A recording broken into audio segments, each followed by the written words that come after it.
Günaydın herkese. Oturumumuz başlayacak. Zamanı da doğru kullanmamız gerekiyor. Çok renkli bir oturum olacağını öngörüyoruz. Hatta çok da soru olacağını öngörüyoruz. Levent Hocam'la 2 dakikadır nasıl yapalım, nasıl edelim diye konuşuyoruz. Çünkü her bir konu birbirinden bağımsız.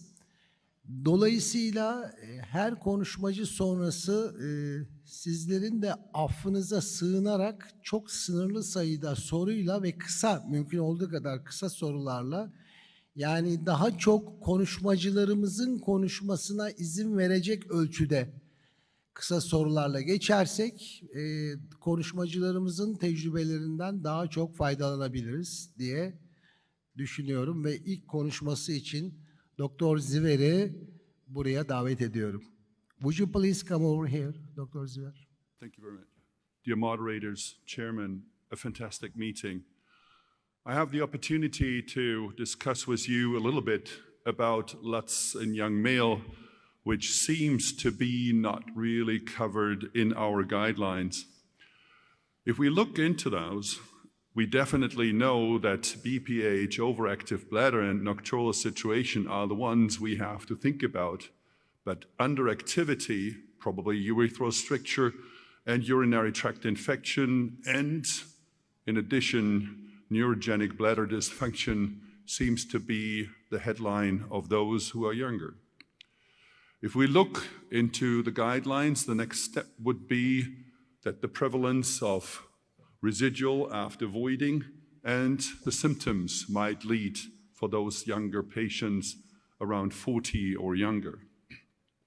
But in addition, when we look into LUTs, they are giving us, probably for those who do not have a high risk, just the opportunities for surgery in the one or the other way, the classic TURP or MIST. 2006, Abrahams looked into that and made a really nice review with 5 countries included, separated by age and gender. And if you magnify this data, you can take those who are younger than 60 or even below 40, and you get storage and voiding symptoms.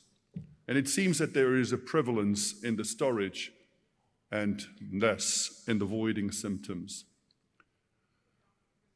Recently, there has been the report that it might be a little bit different. 50% of men are reporting LUTs. And it seems still to be storage or irritative voiding symptoms, and here comes a shift. And what we are thinking in the first line, if we are looking to the guidelines, it's less the obstructive situation. But it seems to be the most common cause, infections and inflammatory, and as mentioned already previously, strictures, bladder neck obstruction, neurogenic and non-neurogenic situation. A lot of this is probably depending how we diagnose. So I found a very nice paper from here, which is asking zipper down or sit down. And if we think about that, it seems to be having not a real difference, but when we look to the flow and the residual, there comes the significance and difference. And then there is a shift. And Paul looked into that and found that suddenly it is the bladder neck obstruction, and that is definitely different than the BPH, and causing the dysfunctional voiding and a lot of this impaired contractility before we saw a small amount of BPH or BPO. If you look further into the literature, you will find that there is several things in common, independent if you have Kaplan, Nitti, or Wang. In the past, it seems to be very similar that the bladder neck obstruction and dysfunctional voiding seems to be the leading position and not the storage overall. So it is important how we diagnose our patients. And even if we look into that and seem to have one or the other symptom, it is giving us clarification afterwards with the urodynamic investigation. And there you can see that there is quite some shift leaded after the video urodynamics into the bladder outlet obstruction, dysfunction voiding, and of course, over or under activity. So we need a better diagnostic for younger patients before we run into the OR. Another interesting situation with changing your lifestyle comes from China. They looked into two groups, non-surgical duty at night and the surgeons on night in an outpatient clinic. And they showed that with more night duties, the total IPS is increasing, and for voiding and maturation of storage, which is influencing the quality of life, and of course the IIEF as well. And therefore they came up that with this significant difference of duties, and it's amazing that it does not influence sleep, but it influences the LUTS and the sexual situation for those patients, and they suggested not to have more than 4 duties. And I think here in the European and Western world, we are happy not to have our residents to do more than these duties a week. Another issue is nocturnal enuresis. It seems to be not so high in male than in female, but we have to keep it in mind for neurogenic situation, and it is contributing into it. Amazing is that a huge portion of these patients is already using sedatives and have the OAB factors included as mentioned previously. 20% have at least 2 factors, and 30% have 3 or even more, and almost 80% are using sedatives over the time. Is there an association which we usually don't look into the defecation? Yes, there is. And those patients who are having a problem with defecation, it is confirmed with the physiotherapy that 82% are reporting at least in one or another LUTS symptoms. So in conclusion, the EPIC study shows us, independent from where we are looking into it, that there is an increasing situation by age of the LUTS situation. Probably young men having prostatitis, overactive bladder syndrome, and voiding symptoms, which we can empirically treat with the other one or the other treatment as connected to it. If we are looking into the newest data prior to surgery from Marcus Drake, it gives us a little bit of a guidance that we have certain things we can think about: age, IPS, and Qmax.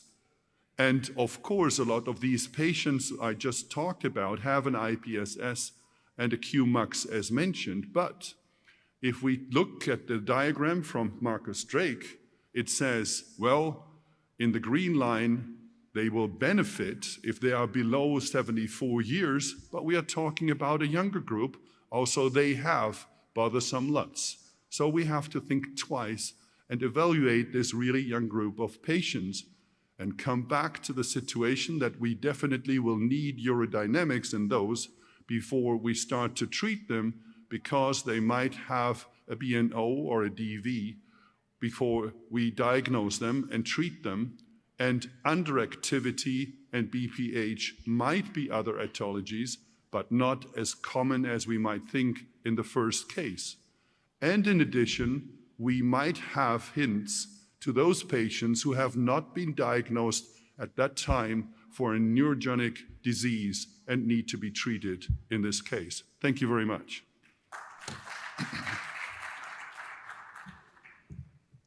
Zamanında bitirdiğiniz için çok teşekkür ediyorum Sayın Sievert. Mr. Karl, çok teşekkürler. Çok güzel bir sunum oldu. Benim size bir sorum olacak. Genç erkeklerde hakikaten akla getirilmesi gereken primer mesane boynu obstrüksiyonu çoğu zaman akla getirilmezse atlanacak bir konu. Birincisi, siz bu hastalarda Tanı olarak video ürodinami mi kullanıyorsunuz? Evet, ben bu yöntemi kullanıyorum dediğiniz başka bir şey var mı? Bir de genellikle bildiğimiz uygulamalar alfa blokörlerin verilmesi ama bu 30 yaşında da olabiliyor. Pek çok doktor da ulaşabiliyor bunlar. Alfa blokör dışında mesela 30 yaşındaki primer mesane boynu obstrüksiyon düşündüğünüz bir hastada TUIP'i önerir misiniz? Tek taraflı mı önerirsiniz, iki taraflı mı 30 yaşındaki bir erkek hastada? Bir de hiç literatürde bunlarla ilgili mesane boynuna botoks enjeksiyonu var mı? Ben görmedim. Böyle bir seçenek de düşünülebilir mi? Very complex what you asked. Not everywhere where we will have a video urodynamic. So I think the urodynamic with the pull-through pressure flow situation can be giving you the first idea. And then you went to the medical treatment, which I think we have to think about, because a lot of the patients, even they might have a very early onset and benefit from that. If they are younger, they are still sexual active. And with the alpha blockers, they usually stop them quite early again because they see the side effect of retrograde ejaculation. So therefore, they are switching and looking for the next opportunity. Taking the classic approaches with a TURP definitely is one point, as some people are preparing it in a non-rejectory resection, but it can cause that, and I have to inform my patient about it. The MIST, the minimal invasive surgical therapies, which are now available, are probably a better option for these patients to treat. But the question is, are they willing in different systems like in yours, A, is it available? B, are they willing to pay for it? So I think it is a situation which we have to address from the medical side. Drugs, if they are willing or having the side effects, usually they don't continue. And B, what is the most minimal invasive situation, what we can do for those patients to protect their ejaculatory function?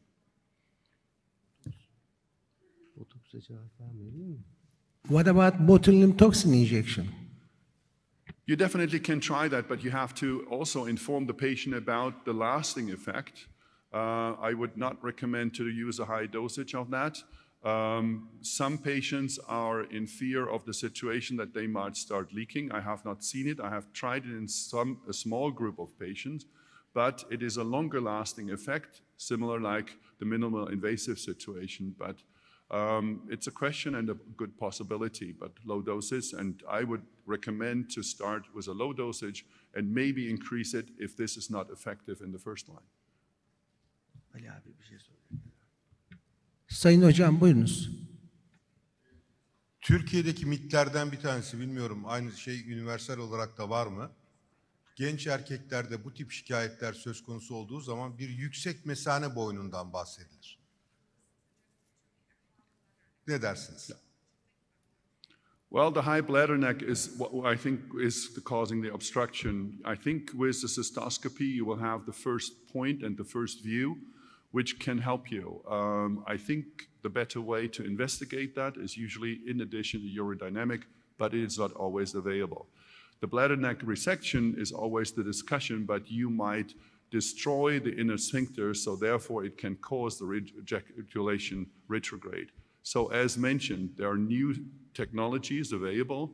I know that you have Resume that could help. So therefore, but usually it is more a fibrosis in this area. So you might do a small minimal incision, but other ones are eye-tinned. I don't know if this is available over here, but we have seen especially younger patients seem to benefit from that situation. It seems not to be really beneficial for BPH. Thank you very much. Now, Thank you.